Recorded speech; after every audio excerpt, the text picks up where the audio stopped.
tweeted something out actually on my Twitter at jvark1990. If y'all want to go ahead, Nebs, you can do it too. Hit that retweet. I tagged you in that. Let me hit that retweet. Hit that retweet. It's grand finals. This was a tournament with 130 entrants. Yes. And it's come down to these final folks. To the north, Karna versus Squander Squad, Awestin. SS making its mark everywhere. So, I've been loving watching these guys throughout the tournament. Both of them have had just phenomenal moments, but it's good for me. I've been saying it throughout this tournament to be able to see Sheik, even after being hit with a Nerf bat, still making awesome things happen. Oh my God! You know what I just realized? You know what was the last matchup that you and I commentated? It was Ness versus Sheik at PAX. What are we about to do right now? Let's get into it. Let's get into it. Let's get into City, it. we getting started? Maybe. This was, of course, what Game 5 was. Yeah. So I guess it would be fitting. And the bottom left and that Oh moment. my God, the moment. That was so Foe. sick. Yo, you remember how like we mispronounced Foe's name For the like, beginning of the set? For the first like 9 minutes, and then mid-set, you and I both were just like, this is just wrong. And we like decided to correct it. And we both got hungry, like, I want Foe. Oh, yeah. Yeah, what's up, Foe? I still need to do that. Okay, so. Ooh, and right now, Awestin just wants the money right now. He wants to get that Foe for show. He's saying, I see you, Sheik. I know you can edge guard, but let me show you what I got. I got some tricks up my sleeve. Definitely, and I love the usage of the down smash in particular because it's that lingering hitbox. It just kind of lasts there, and it's really good at clipping opponents whenever they're in that general vicinity. But look, Karna, unscathed, unfazed. And he's dropping down, trying to get a great edge guard here in a rough position, but so smart. That little vanish that he did right there was so important. If he hadn't, he probably would have gotten hit by the PK Thunder too. He's doing a good job of air dodging, though, and taking the needles in mid-screen and having these options quickly used. Now, look for him to try to cover up. There it is, those jabs. That's what he wants to do, is cover that mid-range, because he knows he has better limbs and longer limbs than someone like Ness. So he's going to out-prioritize and make sure he capitalizes. That's right, but Ness does pack a couple of disjoints, which should help him kind of close the gap, get up close and personal like you know he wants to do. And on top of that, where I think Ness might come out on top is when both characters are at the triple digits, because keep in mind, Sheik hit by the Nerf bat a bit, especially that 50-50. It's no longer really a coin flip. It's more like a, oh God, I hope this bouncing fish actually connects at this right percent. But right there, Karna not even needing a grab, just getting that ledge, dropping down, and making it look like melee Sheik with these edge guards. The redirect. We saw the pinball action going on there.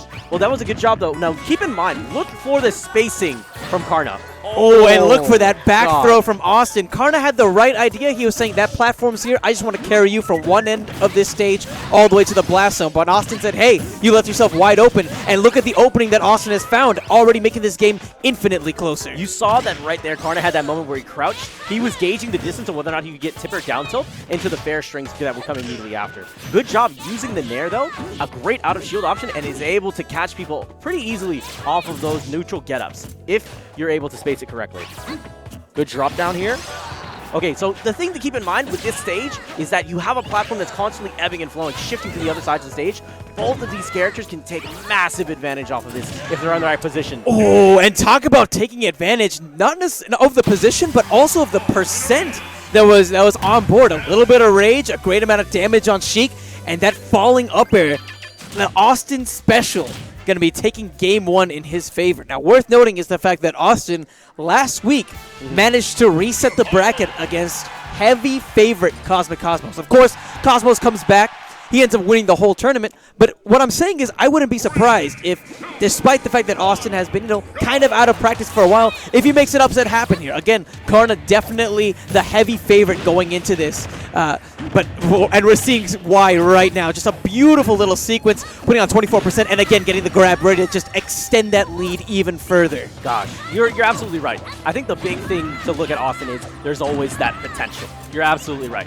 So look at here. This is exactly what I was talking about earlier. Stay at that range where it still covers the roll-in as well as the normal get-up, and you can still use needles to cover both of those options. And right there, Awestin falling a touch short as Karna takes such a devastating stock to start with.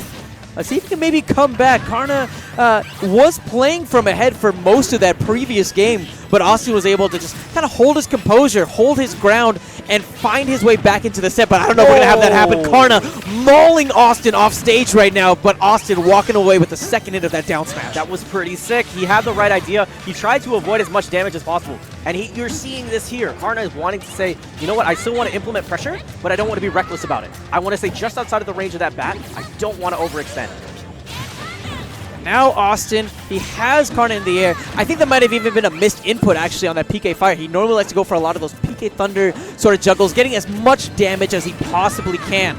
But Karna able to get back on the ground, and he's able to put on even more percent on Awestin. So in these situations, you want to see Karna try to use Nair at the edge because it's a nice fat meaty attack, and it covers both the options of the roll on as well as neutral get up. Oh, actually, it does a better job of covering tournament winner as well as normal get up. So back to his wall here. He's going to try to use needles. Oh, long distance. That little bit of burst. That little bit of burst. And whoa! Awestin! Huge play getting the dare, but was it too late? 133%, and he's going to need a miracle to bring this back. Or, you know what? Maybe just rely on some of the nerfs. Keep in mind that Awestin is up 1, so if he can somehow make this comeback right here, right now, he's going to reset the bracket. It's believable after this man hits him with the dunks. Oh, he showed him off this Nike logo. Sheik has that embedded onto her forehead right now. But she's coming back for a vengeance. Karna not able to flinch here. And Awestin, you're right. It's all about those Nikes. He's just thinking, man, I just got to do it. But can he just do it really in this situation? Karna playing so well. He's nursing such a hefty lead at this point, and beautiful. He knows that Awestin loves coming up with that rising fair, holds shield, and then gets punished. And a beautiful trump! That was phenomenal. He goes in, does the instant ledge grab, which is you hold forward, do a quarter circle back or a half circle back, snap ledge, and because it was so quick, he did not buffer an option to get back onto the stage. Brilliant. After doing the trump, immediate back air. That was such a hard call out.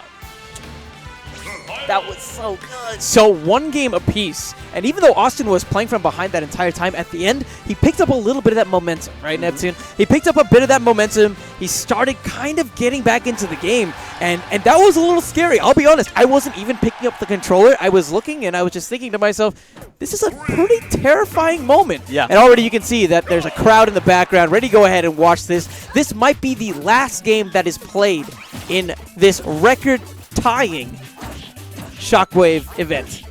Again, big shout out to all the folks who came out from Oklahoma, Austin, DFW, and of course, Houston, the lone Houston representative. Now a game away from walking away with it all. I think the thing to keep in mind with Karna is that he's done such a good job when it comes to bouncing fish and knowing how to make them connect. He's often someone who will go for the consistent damage because he, for instance, he'll do forward throw and then immediately go for bouncing fish. Whereas we're sometimes used to seeing other Sheiks go out there and try to go in for the fair strings and try to overextend on the opportunity. Karna, quick, consistent, and knows exactly what he wants. Right, and that time he actually missed a bouncing fish, but Awestin, not the biggest punish in the world, actually only netting 12%. I feel like this is the point where Karna's getting comfortable, getting the stock with that bouncing fish, and this is, I think, what Karna just loves to do. I've talked with this man so many times, and he says that his favorite feeling when he's playing someone is when they look over and they say, I just can't do anything right now, and that's the narrative right now. It's just been all about Karna in this final game. I mean, I don't think Awestin is a player that you can download, but the way that Karna is just playing right now just really makes it seem almost impossible for Awestin to make this comeback. I think there's a difference between downloading someone and then playing your own game. There's a way that you can play fighting games where you're just implementing your will, your game plan, and it doesn't take into account anything that your opponent wants to do. That's right, and that makes a lot of sense as well. Awestin is such a crafty player. What better way of playing around Austin's style than to not put on tilt by his style, than to continue to execute your own game plan? And as the set has gone on, we've seen a little bit more of that calm under fire, a little bit more control from Karna. Very reminiscent of how he likes to play Magic and Hearthstone. But right there, the falling up air, nearly taking the stock. And Awestin, I think, is trying to do something sneaky with that PK Thunder, but the duck maybe coming to Karna's aid there. Ooh, good F-tilt. Now Karna is going to have stage control. He has stock advantage. He has rage. He has all the factors that he would take right now to just finish it with a good hard read. Yet again, going for the consistent option, easing into the fairs. There's the needles. He's not doing anything crazy, not doing anything risky, but building percentage. But the back throw is going to be able to finish, especially that close to the edge. That was a fantastic job from Awestin. And that little flub, actually, from Karna, he had waited correctly around the air dash, but that time, no wait necessary. Pulls the trigger exactly when he needs to, and Karna bouncing fishes his way all the way to first place. Beautiful, beautiful play. We talked a lot about how Sheik may have been hit by the Nerf bat, but one thing that makes Karna so scary as a Sheik main is he doesn't need that. How many down throw up airs did you even see that man go for? How many times did you even see that man go for? He legitimately would set up these situations where he would think to himself, where is my opponent at their weakness? What can I take advantage of? And whenever you're dealing with Ness, it's all about those offstage conversions, and Karna was absolutely on fire. Yeah. Congratulations to Karna, taking first place out of 130 entrants here at Shockwave. Oh, he's going to eat well tonight. Oh, yeah. Can we have him buy Steak and Shake? Yeah, he's going to buy Steak and Shake. Dope. Let's go. Thank you so much for tuning in to